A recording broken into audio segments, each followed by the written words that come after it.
So we have a set of controls and telemetry for the rover and a video monitoring screen for the camera, which is located in the rover's tower. You can connect if you're at a distance where you can no longer visually see the rover, so you'll need to watch through the screen. Now, I'm going to show you two instances when you're only using a remote control without a screen, if you can see, a ground-based robotic platform in view and with a screen. The first step is to control it through the control panel. The emergency stop button is pressed. You have to turn it clockwise. It rises up, that is up. You need to turn on the power on the remote control. The first antenna should be in this vertical position. The other antenna should also be vertical, either in this position or that position. They should all be screwed up well. You have switches. This wheel rotates the camera on the rover.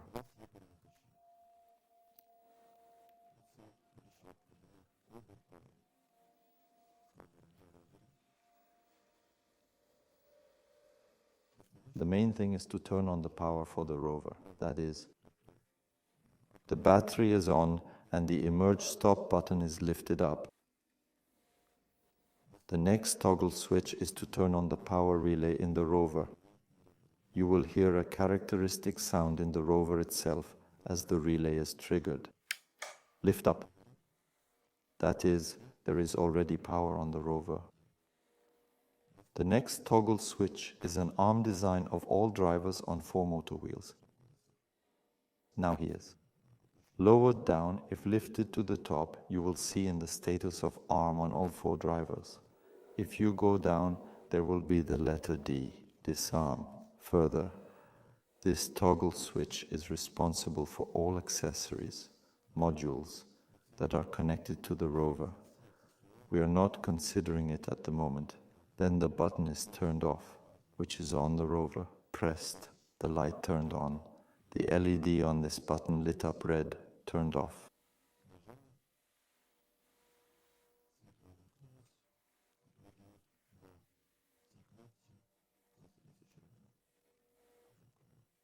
Joysticks. We control the sides, that is, we do not have a rotating rotary mechanism of one of the axles. We have a rotary mechanism working through the right joystick, that is, either left or right. Now we're up. Disarm, we don't have power on the driver, but there's power for the entire rover.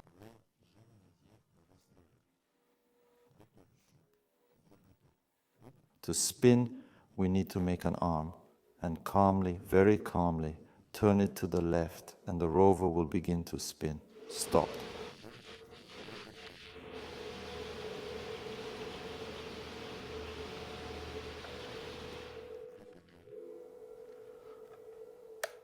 Disarm, we've done it. The next stick is the left one, which gives thrust to the rover forward and backward. Disarm status. Do the arm, and carefully, very gently, only the left stick without the right. Move it forward and backward.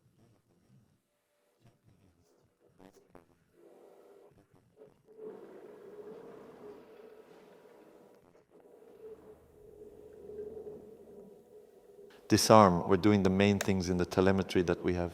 We have disarmed statuses or disarms. RSSI shows the level of the control signal.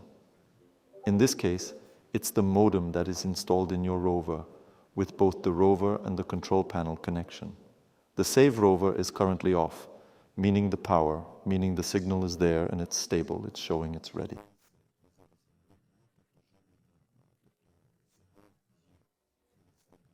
Either the failsafe is there or it's not. And battery status works on telemetry when both the remote control and the rover's power are turned on.